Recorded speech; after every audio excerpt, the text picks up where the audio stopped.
Сәлем достар, арнамызға қош келдіңіздер. Жапониядағы ғаламат саяхатымызды жалғастырамыз. Жаңа видео, жаңа қала. Діттеген жерге аман-есен жетіп станциядан шыққанымызда осындай салтанатты әуен ойнап тұр екен.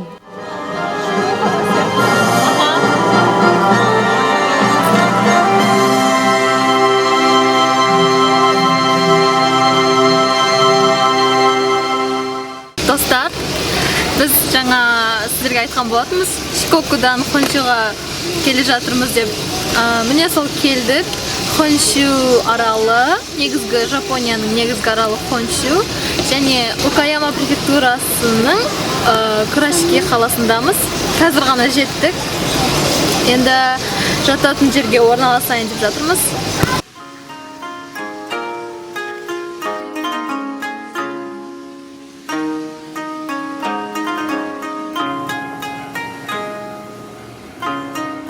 Қонатын жеріміз станциядан 15 минуттық жерде орналасқандықтан, сол жаққа қарай жаяу тарттық. Пойыздан пойызға ауысып жүргеннен де шаршап кетесің. Ал мұнда жаңбыр сіркіреп, ауа райы тамаша болып тұр. Жапония күн шығыс елі болғандықтан, мұнда күн ерте шығады да, ерте батады. Жазды күні кешкі жетілерде осылай қап-қараңғы болып кетеді.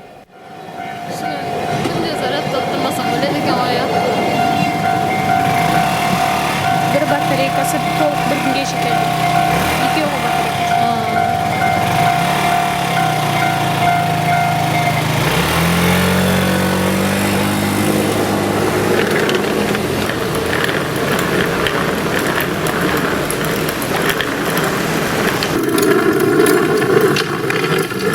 Ал отельге келдік.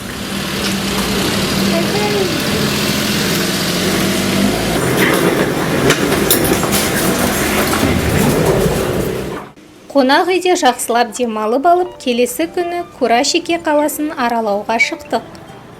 Курашики, Окаяма префектурасының батысында, Такахаши өзенінің жағасында орналасқан көркем қала. Іргесі 1928 жылы қаланған. Қазіргі таңда 500 миллионға жуық тұрғыны бар. Эдо кезеңінде, яғни 1600-1800 жылдары бұл қаланы шогундар, яғни әскери қолбасшылар басқарған. Сол кезеңде бұл қала өзен порты ретінде қарқынды дамығандықтан, тауарларды сақтау үшін шатыры қара, қабырғасы ақ түске боялған қоймалар көптеп салынған. Содан бұл қала қоймалар қаласы, яғни Курашики деп аталып кеткен. Естеріңізде болса, бұған дейін де біз Тоттори префектурасында Курайоши деп аталатын қоймалар қалашығында болғанбыз. Қызық болса, жоғарыдағы сілтемені басып, қарап көріңіздер.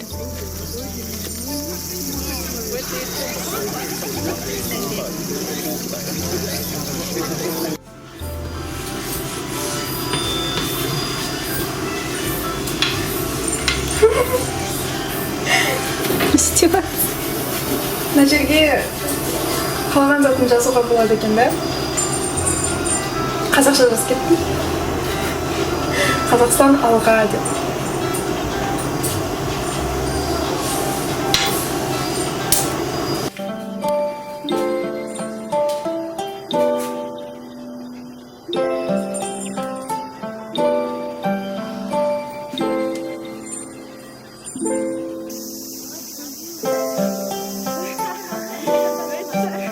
Ал енді біз түскі ас ішіп әлденіп алайық. Достар, біз бүгін осындай дәстүрлі Жапонияның дәстүрлі ауданында жүргендіктен сіздерге Жапонияның дәстүрлі тағамдарын көрсетейік деп ұйғардық. Және осындай дәмханаға келіп тұрмыз қазір. Міне алдымда түрлі балықтар, Жапонияның дәстүрлі дәмі десе бар. Мына жерде күріш бар мұны, және соппа. Және мына жерде түрлі балықтар. Бізде ас атасы нан болса, жапондарда күріш. Жапондар қандай тамақ жесе де, дастархандарында міндетті түрде күріш тұрады. Содан соң міндетті түрде теңіз балдырлары, көк шөптер және тофу қосылған балық сорпасы болады. Жапон дастарханының басты демеушісі теңіз. Мінеки біз тапсырыс берген тағамдардың ішінен де қаншама теңіз өнімдерін, балықтарды байқауға болады. Және де оның бәрі өте ықшам әрі әдемі етіп ұсынылады. Себебі жапондар ас ішкенде олардың асқазаны ғана емес, көзі де ләззат алуы керек. Қараңыздаршы, мына ыдыстың әр бөлігінде жеке дара өнер туындысы жасалғандай. Және оның бәрі денсаулыққа пайдалы, асқазанға ауырлық салмайтын өнімдер.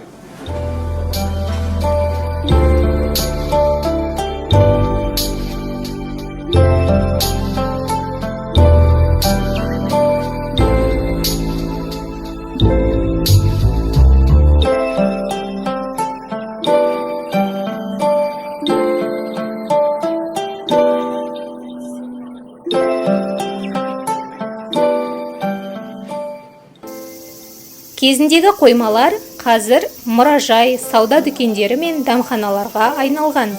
Шағын көшелерін аралап жүріп, Эдо кезеңінің сән салтанатын сақтап қалған ғимараттарға сүйсініп, тұнық табиғатына тамсанып, мәз-мейрам боласың. Жан-жағыңды қоршаған сұлулық сондай жайлы, сондай жылы күйге бөлеп тұрады. Артық сөздің де керегі жоқ, жай ғана бірге тамсанып, тамашалайық.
Окая마ның несі?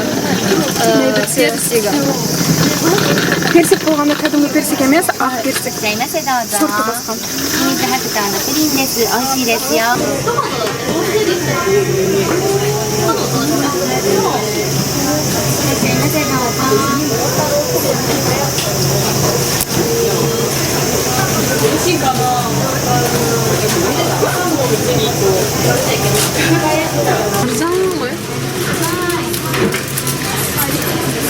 Sarı persik,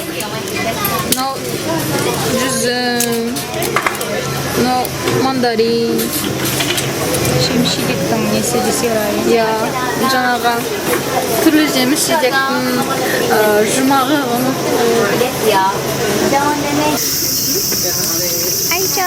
Айчан. Достар, біз мынандай түрлі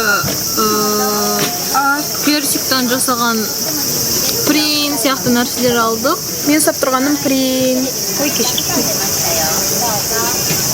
Мынау Ақ желе сияқты персиктен бір жасалған сияқты. пюре сияқты. Дәмді сияқты.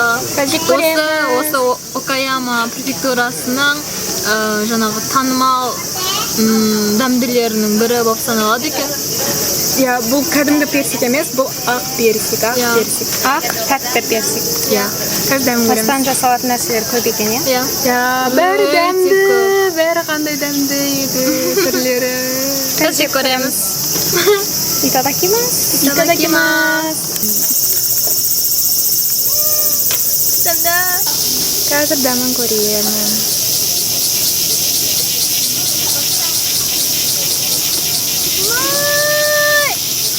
Дәмді. Күшті, я? Жоғарыда айтқанымыздай, Курашики қаласы өзен порты болған. Портты жұмыспен қамтамасыз еткен негізгі өнім күріш болған. Жан жағындағы аймақтардан әкелінген күрішті осы қаланың қоймаларында жинақтап, сақтап, әрі қарай Осакаға жөнелткен. Қоймалар арасындағы қозғалысты ыңғайлы ету үшін каналдар жүйесі жасалған. Қалалық каналдар жүйесінің орталық бөлігі Курашикидің тарихи ауданы Бикан кварталында орналасқан.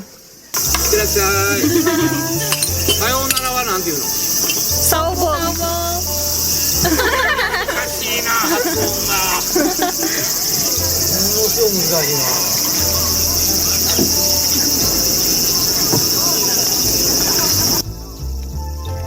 Каналдың жан жағында төгіліп тұрған талдар, тас қып берік салынған көпірлер тәнті етеді. Бұл жерді Жапонияның Венециясы деп бекер атамаған екен. Қаланың көркін қайықта отырып та тамашалауға болады. Мына гондолаларға отырсаңыз, гондольер ағайлар қала тарихынан сыр ақтарып, әдемі серуен ұйымдастырып береді.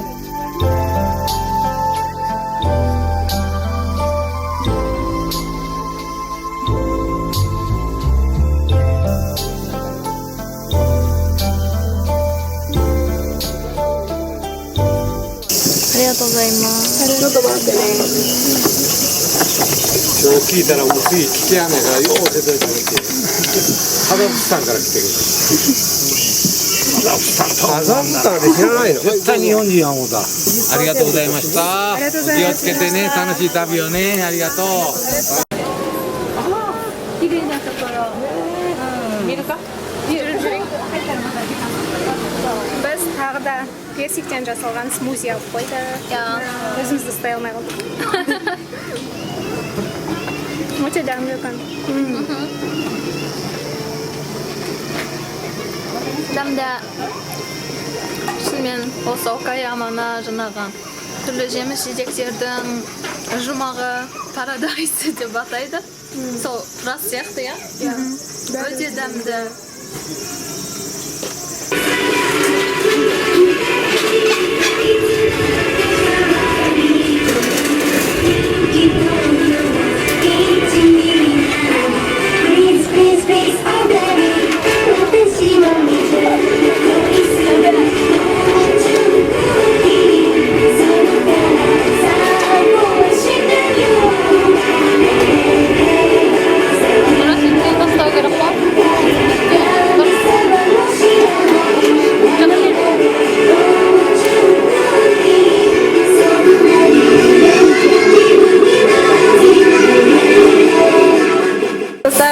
Жаңағы көрген қыз өзінің твиттерін продвигать ету үшін солай билеп жүр екен. Алдында твиттерінің аккаунты жазылып қойған, магнитофон алдында.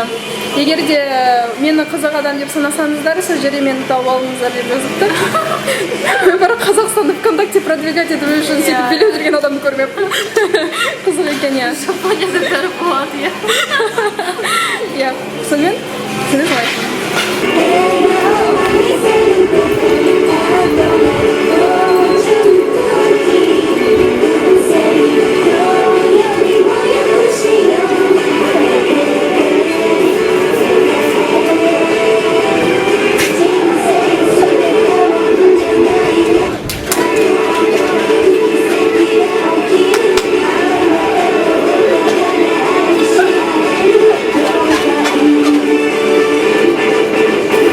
Осындай көңілді нотамен бүгінгі видеомызды аяқтайық. Көңіл бөліп қарағандарыңызға мың алғыс. Келесі видеода көріскенше.